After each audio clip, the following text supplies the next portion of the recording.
Canada. We talk about this Canada here. So over in Auschwitz I, you know, for me this is a place. In Auschwitz I, it's a museum. They took the stuff that they found and they put it so people could teach people about it. And I think that's a good thing. Even though sometimes it feels a little bit weird, it feels a little bit, you know, just like a museum there. It does teach people. But here, if you remember Majdanek, those barracks that we walked on, those wooden barracks. These was barrack after barrack. There, for some reason I forget every time. 1, 2, 3, 4, 5, 6, 7, 8, 9, 10. I believe 10 down and 3 across. 30 barracks of people's stuff. They're murderers. They're ganavim. Right? They're stealing the stuff. They told people brought their best stuff.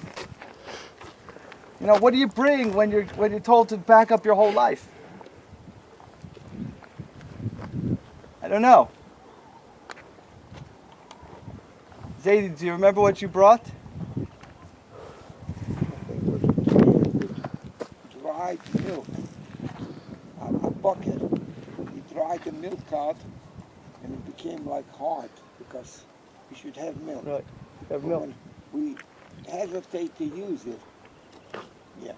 Right. And then when we came, all that food what was there used to be thrown in a kettle to make us soup for Sunday.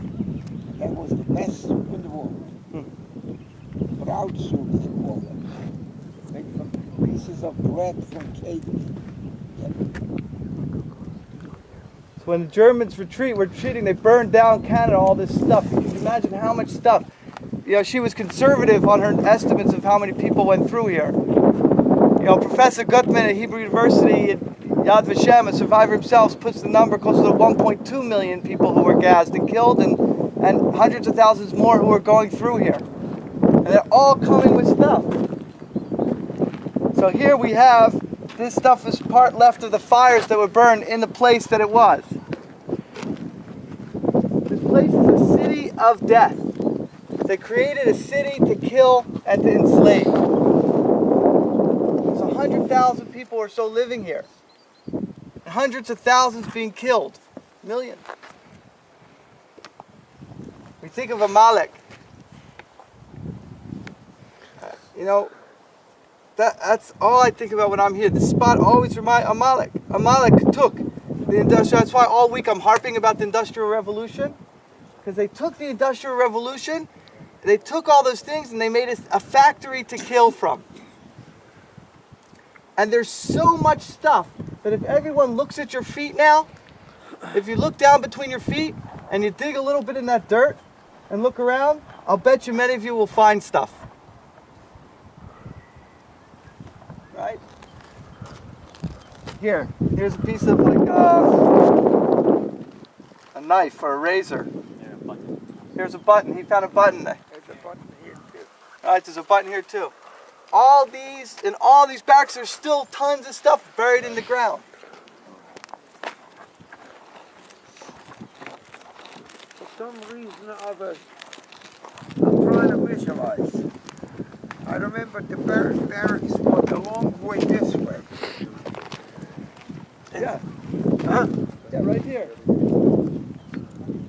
No, they're up in this way. This way. Yeah, and they had a fence between each camp. This wasn't one camp. This is like it's one camp right now. This is just Canada. So they took all the stuff. This is just storage. Nobody lived here. This was just storage because you see there's no chimneys or anything. All right, we'll see. Well, we're going to walk back to where you were. We'll walk back to Sea Lager that way.